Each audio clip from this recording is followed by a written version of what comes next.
আপনার ওই দিন আবার মনে হয় ইয়াতে গেছিল আমরা ওই ভাইয়া না বাড়ে না তো এটাতে আবার আমরা ওই স্বপ্নের মিরসরাই স্বপ্নের মিরসরাই লাখ একজন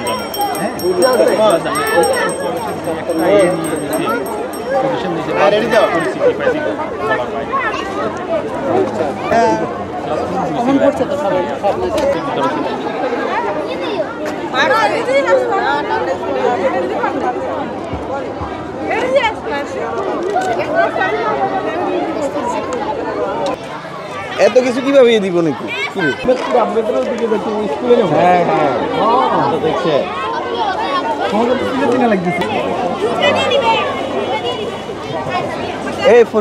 পরীক্ষা দিচ্ছে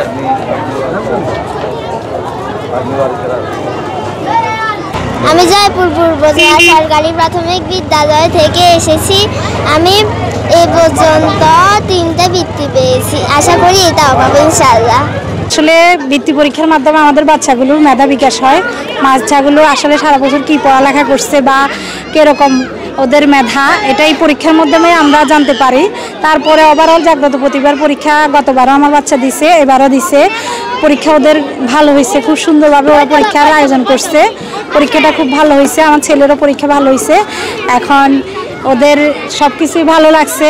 গার্ডিয়ানদের জন্য ওরা বসার আয়োজন সব কিছু করছে। আর ওনাদের পরীক্ষাটা সবসময় ভালো হয়। ওনাদের এই পরীক্ষাগুলো আমার কাছে ভালো লাগছে। আমি দ্বিতীয় শ্রেণী পড়ে আমার পরীক্ষা ভালো হচ্ছে, সবগুলো দিয়েছি। আমি 2টা স্কুলে পরীক্ষা দিয়েছি এবং আমার বন্ধুদের সাথেও দেখা করেছি। আমার অনেক ভালো লাগতেছে। আমি বৃত্তি পাবো, আমি ওটাও আশা করেছি। সমাজ থেকে এসেছে, বিজ্ঞান থেকে এসেছে, সাধারণ জ্ঞান, বাংলা, অঙ্ক, ইংরেজি। পরীক্ষাটা দিয়ে আমার আরও উন্নতি হয়েছে এবং বার্ষিক পরীক্ষা আরও রিভাইজ বেশি হয়েছে।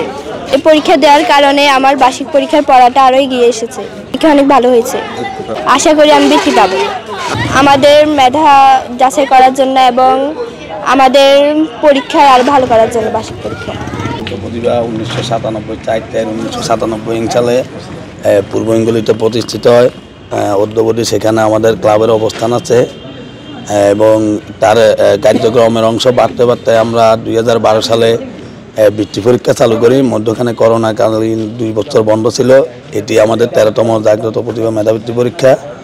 এখানে আমাদের প্রথম থেকে আমরা নিজস্ব অর্থায়ন করেছি। তারপরে আমাদেরকে একটা ফাউন্ডেশন 3 বছর অর্থায়ন করছে, যেটা হলো শামসুল হক, মরুম শামসুল হক। বর্তমানে আমরা গুলশানারা ফাউন্ডেশনের অর্থায়নে এই বৃত্তি চালু রেখেছি। ইনশাল্লাহ এই ধারাবাহিকতা আগামীতে থাকবে, ওনারা আমাদেরকে আশ্বস্ত করেছেন। আর আমাদের 3টি কেন্দ্রে একসাথে একযোগে পরীক্ষা আরম্ভ হয়েছে 10:30 থেকে 12:10। আমাদের 3 কেন্দ্রে 1100+ পরীক্ষার্থী অংশগ্রহণ করেছে। আমরা এই চিনকিয়াস থানা কেন্দ্র নাম্বার 1 এখানে দায়িত্বে ছিলাম আমি এবং আমাদের সাবেক প্রধান পরীক্ষা নিয়ন্ত্রক বিজয় রঞ্জন দে স্যার।